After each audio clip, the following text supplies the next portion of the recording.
You know, as a man with an extremely good taste in style, I'm drawn to very stylish video game characters, and none are more styling than Sonic the Hedgehog. Heck, Sonic was designed to be more stylish than dumpy fat guys with mustaches, and he's had plenty of different styles over the years. And today I wanted to talk about some of the most iconic we've ever seen, whether it be good or bad. So without further ado, let's take a look at some of Sonic's most iconic styles and looks.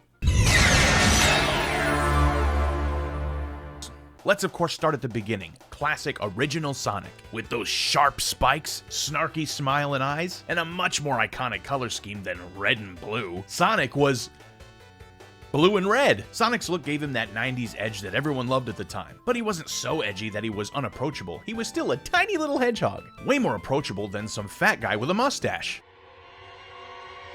Then of course you had the US version of classic Sonic, which looked a little more gross. That's a little harsh. It's not a terrible change up, but it's really pointless. The US had a bad habit of trying to add more edge to game covers back in the day. Just look at what they did to Mega Man. You're ugly, you're disgusting, I'm gonna kill you, give me $200.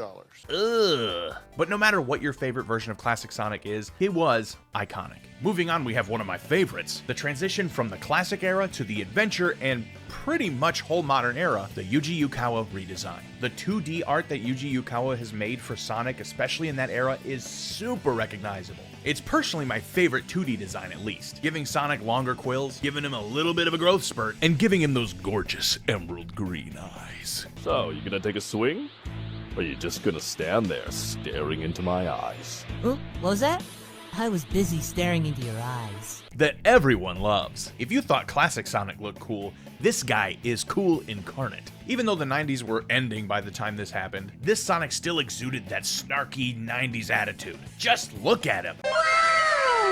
It also translated pretty well to 3D, especially when you got to Sonic Adventure 2, when the 3D models really resembled the Yukawa art style. Which brings us to another iconic look, the soap shoes. Whether you love or hate the soap shoes, they are an iconic Sonic look. Trading in his classic shoes with the gold buckle for a big set of clodhoppers that let him grind down rails. But then the classic shoes let you do that the next game, so whatever. These things were bad ass, and in my opinion still look really cool today. I still love the classic shoes more, but I love that we get the option to wear them sometimes, even in modern games. After that, the next iconic look would have been Sonic 06. While I don't hate this character model, I actually do enjoy some of the things about it. It's a little weird looking, especially in-game. In the promotional art and the CGI cutscenes, it's not terrible. Sonic's quills seem very long and real squiggly, and he's a lot lankier. A lot of people do really like this model, and I can see why. To me, it's not one of my favorites, but it's definitely iconic. You know exactly what model that is when you see it. There's also the storybook games, where in one he was wearing a ring, and in the other one he wore a metal glove.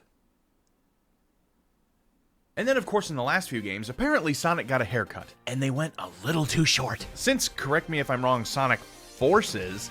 Sonic Forces. Sonic has had shorter quills, and it makes him look dumb. I'm kidding, it doesn't look that bad, but it changes something. He looks like a baby. I don't want to play as a baby, I'm a man. I want to play as a blue hedgehog that's cool with long quills. Is that too much to ask, Swagta? Just give my boy some conditioner and castor oil and let him grow that shit out. And hey, Sonic's iconic looks don't just stop at games. We have movies now. Remember this? I remember it. I see it every time I close my eyes. Ugly Sonic is gonna be in everyone's memory forever. But luckily we did get current movie Sonic, which looks tons better. Yes, he's not ripped straight from the game or anything like that, but it's a decent design, especially for a movie adaptation. Oh, and we can't forget about the super forms. Super Sonic is just Sonic, but he turns gold and has an aura around him, and his quills go straight up instead of going out anymore. I'm not gonna get into that. You also have Hypersonic, which is basically Super Sonic with gamer RGB. Secret Rings had Darkspine Sonic, which was really cool looking. He loses his pupils and he turns purple, the best color ever. And he gets those sweet white racing stripes down the back of his head. He's like a sports car. Then there's Excalibur Sonic from Black Knight, which is Sonic in gold armor. And who can forget the Werehog? A big werewolf hog thing from Sonic Unleashed. That was cool. I don't care what you think about the gameplay itself. The design of the Werehog is pretty cool. The giant spiky shoes, big muscles, big claws, big teeth. The Werehog is a sight to behold.